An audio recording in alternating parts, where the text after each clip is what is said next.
Let's take this call. Hello, good morning. Good morning. Yeah, who's speaking? Where are you calling from? My name is Titus from Kuma. Okay. Talk to us. I'm a retiree. Okay. Some time ago, we had government raise over 700 billion in order to pay backlog for areas of pension years. And it went to the National Assembly. The National Assembly was told the President approved, and the PECOM and PFA were looking to strategize on how to pay these areas. But now we are hearing rumors, when you don't get explanations, we are told that the PFAs have been giving the money, but they are investing to get good return on it. How true is this? Okay. Thank you very much for your question. Do you want to comment on what he said? Yes, let me comment. Thank you very much, sir. So, to explain further what he said, he's trying to explain that there is a deficit of over 700 billion when it comes to pension payments. Yes, there's a deficit. What it means is this pension scheme, the contributory pension scheme, started in 2004. So anybody that started work in 2004 registered for this new contributory pension scheme. It's contributory in the sense that you give 8% from your salary. The employer will contribute 10%, making it 18. The old scheme existed before 2004, where your employer has the complete responsibility of your pension savings. Your employer will make provision for it from their revenue. Your employer will do the investment and then pay you your gratuity and pension. That's what we're used to. And the biggest employer in Nigeria is federal government. So during President Obasanjo's time, they found that the pension liabilities of federal workers were in the trillions, and the government couldn't handle it. So with former minister, governor of Kaduna State, they went to Chile, studied, and brought about this contributory pension system. So now, people that started working before 2004 still exist. So if they retire, what happens? You started work in 1980, 2004, this new pension scheme started. You were made to fill a form. So 2004, you have contributory pensions in a PFA. Before 2004, you have money with federal government under the defined benefit scheme. So what the caller is talking about is this money before 2004. It has been reducing from trillions and is now worth over 750 billion naira. How does PENCOM deal with people that started work in 1980 that have their money split into two? You do something called PENCOM verification exercise a year before you retire. You come with your record of service. They will calculate how much the government owes you. They will carry everything. I think in September of every year, go to Accountant General and submit. We need so amount of money for people that are retiring, deceased benefits for the year. So it happens every single year, and they get allocation to reduce that trillions of naira deficits to now the 700 or something. So in a year, they might say they need 500 billion or 200 billion.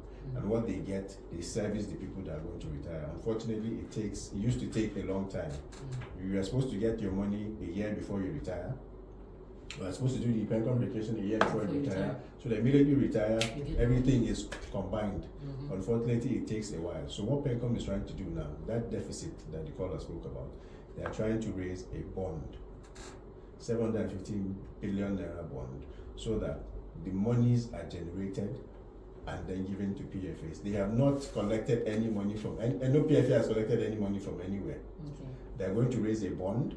That's the plan. And for that bond, anybody that retires pre-2004, immediately retire in January, in February, you'll be able to start receiving your pensions. So nobody has actually received the funds. They're in the process of raising that money from the capital market. Okay, now back to what we were talking about the contribution of these investment channels to national development. possibly through economic expansion or job creation? How do you see it? Okay, yes, it's very possible, and I think it's most likely. Investment in infrastructure, agricultural funds, and all the other ones, PE firms or PE funds. So these investments are not, you can't go directly as a PFA and go and say, okay, I'm giving you 1 million naira as a PE. They invest through funds. There are funds that are regulated by Securities and Exchange Commission. Before you get a pass mark, and SEC will allow you to even register a fund, there are a lot of things you have to go through. So number one, that is the first risk hurdle. Is de-risked because you have gone through SEC rigmarole and gotten your approval, and the fund is active, and SEC is on your head, watching every day, because everybody has to report their performance every day. So SEC is already looking at the fund every day, what is happening. And then when the PFA goes to invest in that fund, it has to go to PENCOM. PENCOM will see, approve the investment before it is made. So you will see that it is going to, the result is going to be an expansion of companies and activities of companies. If we are going to invest in agriculture, we have 25 trillion naira. The agricultural funds or infrastructure funds, let's say an agricultural fund is going to go through an exchange, an agricultural exchange for companies that are looking for funds to export their products. Immediately you give them capital for work. What does it mean? They have to expand their business, they might hire new people, they're going to pay more tax to the government. So it's supposed to be a win-win for everybody. More investments generate more economic activity, which is better for everybody. Okay, you paint a very beautiful picture, but what are the possible risks?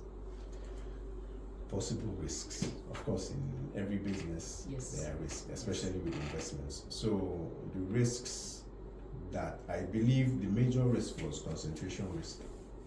Okay. Concentration risk meaning 60 to 80% of all pension funds were supposed to be in, or could be in one thing, which was federal government papers. Yes. Now PENCOM saw as the funds, when it was 10 trillion, 20 trillion, it was okay. Now it's 25 trillion. In the next year, if the pension fund is growing by 18-20%, it's going to hit 30-40 trillion naira very soon. Concentration risk is going to be too much in one single investor, which is the federal government. Open it up. So number one, they are trying to de-risk pension fund investments into different asset classes. So like this one doesn't perform, this one will perform. And then because it's investing through the capital market, everything goes through Securities and Exchange Commission.